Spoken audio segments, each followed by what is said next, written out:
Now we can listen to it, and we should get a pretty sweet echo.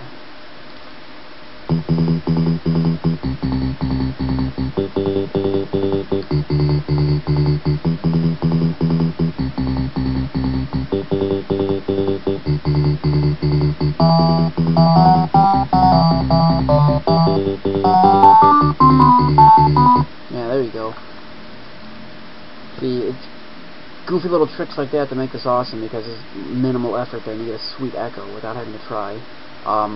The final thing, I know I talked about the drums. The drums are goofy, but on the bright side, like I said, see, here's the piano roll. We have the beat we need. We just don't have the notes we need. So the solution to that is we can just grab the drums here. We'll grab just one measure for now, and that'll show you how the drums work. We grab our drum measure and paste it in. If you're using the default Squirrel setup, you'll have a drum setup I provided. It's not very detailed. Like, I've got it right here to show you. Usually it's at the bottom of the file, but we use .include and include a new file. It just makes the files cleaner looking, and then you can reuse a file over and over by including it. So all the sound effects, they show up in a separate file, which includes the drums, and there's this envelope I've defined, and I use it at one point. I called it Wiggle2. You'll notice it's also the Pyramid Plunder sound effects. So you can reuse it for all sorts of stuff. But here's the drums. It's this .perc section, perc for percussion. It's the drums, basically. And the way I've set it up is the C note is a kick, and C sharp is a snare. So because we know this, we can go into our drum thing here, and the drum beat I did is like, you just look at it in Fruity Loops. It's, kick, kick, kick, snare, kick, kick, kick, kick, snare, kick, etc. It's nothing overly complicated. So we know our D is a snare and our C is a kick. So I'm just spacing this out so you can see it. C is a kick, so we're good to go there. All we have to do is go find all the D's and turn them into C sharps. There you go. Because our snare is C sharp. So it was quick and easy. And now we have drums. And you're only going to hear the first measure of them unless you do this. You want to loop them. And we see we have, it's 31 measures, but actually since it's a computer, they started counting at 0, so we have 32 measures of drums. So we can use a repeat, which starts off with this square bracket. We want to repeat 32 times, and we only want to repeat this stuff right here. So that'll all repeat 32 times. It's the length of the song. And the final thing, we're not echoing the drums, so we have to compensate for that echo from before. And now we'll hear drums, or we'll break something. We'll see. Before I forget too, if you're going to use drums on this channel and you want to use that percussion stuff from the other file, make sure you do @M, which is the mode setting. Set it to mode 1 for percussion, otherwise you're just going to hear a bunch of notes. So we'll run this.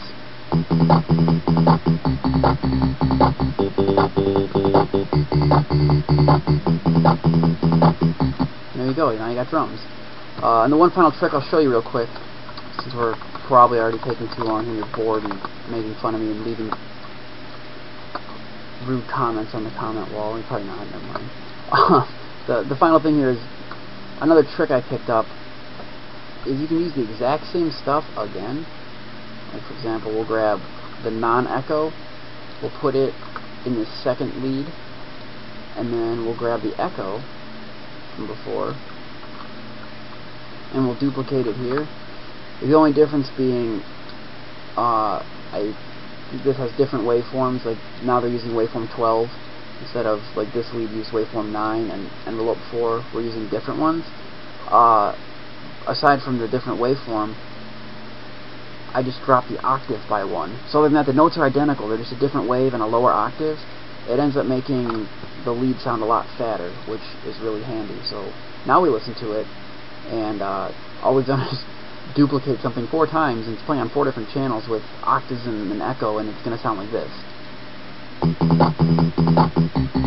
it up.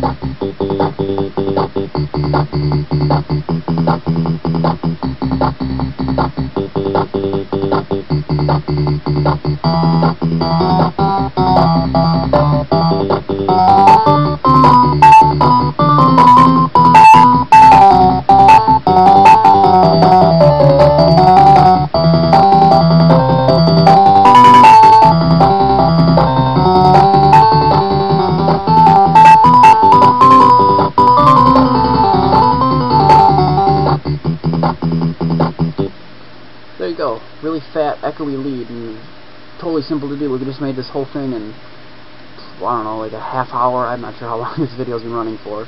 But there's some more advanced things you can do, like I do some goofy stuff with drums.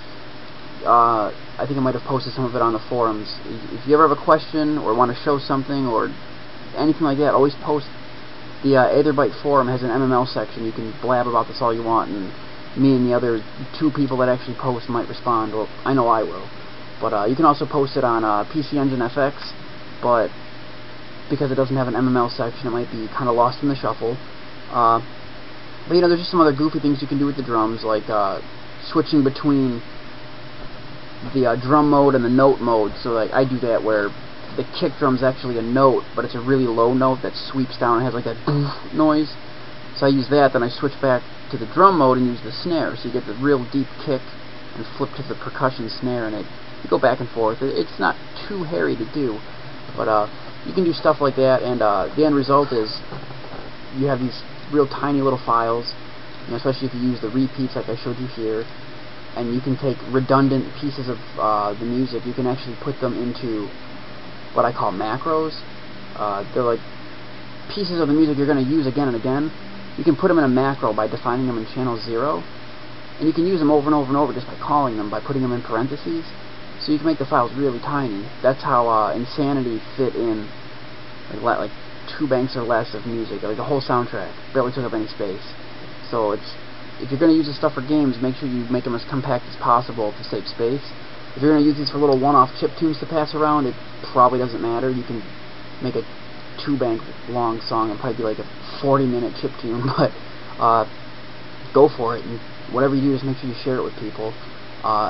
But the final thing, you know, if you do all the advanced, like the macros and all that stuff, your file will look more like this. This is the exact same song. Here's all the macros. I've defined them right here. These are the chords, the bass, all this other stuff. So then when you actually get to where the musical data is itself, you'll see you got channel 1, 2, 3, 4, 5, and 6. The stuff itself is really compact. Everything's on one single little line. It plays the whole song. So it's pretty awesome. You know, then I got my drums down here, and there's all the sound effects, all the secret stuff for Atlantean that I'm working on. But you'll see, like, I'll show you right here. Here's the drum. You can steal my drums, I don't care. I posted them once before. You set mode 0, octave 4, it doesn't really matter. Just pick an octave and see what it sounds like. You set the sweep, the value and the rate, you set them like to maximum for the sweep, and have them sweep down. You can read all about sweeps in the Squirrel manual. You'll see what it does. And then I do a kick, I rest, and then I do 2 more kicks, and this is all in note mode with mode 0, and once the kicks are done, I flip back to mode 1, which is percussion, and play the snare. So anytime there's a kick, I just make sure I flip to mode 0 first and play those sweeping notes. Once you flip to mode 1, the sweeping doesn't affect it anymore, so you can use that to get some like the Capcom sounding toms and all that weird like stuff. You can do it a lot easier if you flip around like that, so it's a nice little trick to know.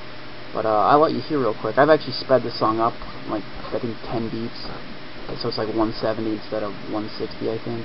I'll let you hear it real quick. I'll show you all my secret Atlantean stuff. Just, you know, I'm actually working on it, and it's not vaporware. I'm pretty sure I've got it. I had the file open. Yep, it's ready to play. So we'll go into the Atlantean folder. Look, there's Atlantean. Secret stuff.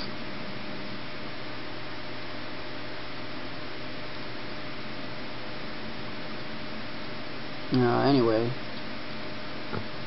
just go down here and click go.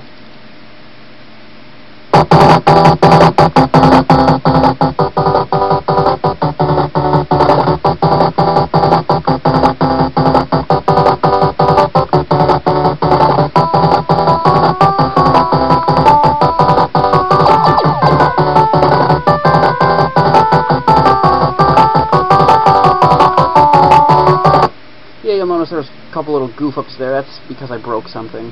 Trying to fix one thing, I broke 3 other things. That's how it goes. But at least you can see the landing's getting worked on. So that's pretty much it for the squirrel stuff. So I guess that's it. If you have any other questions, you can always email me or post on the forums. Do anything you want. Just basically have fun with it. And it's really not that bad. You see here, it's super simple. You don't have to worry about any crazy nonsense. It is straightforward, and I hope this proves that. But if not, feel free to laugh at me and tell me I'm an idiot. But alright, that's it. Time to leave. Bye.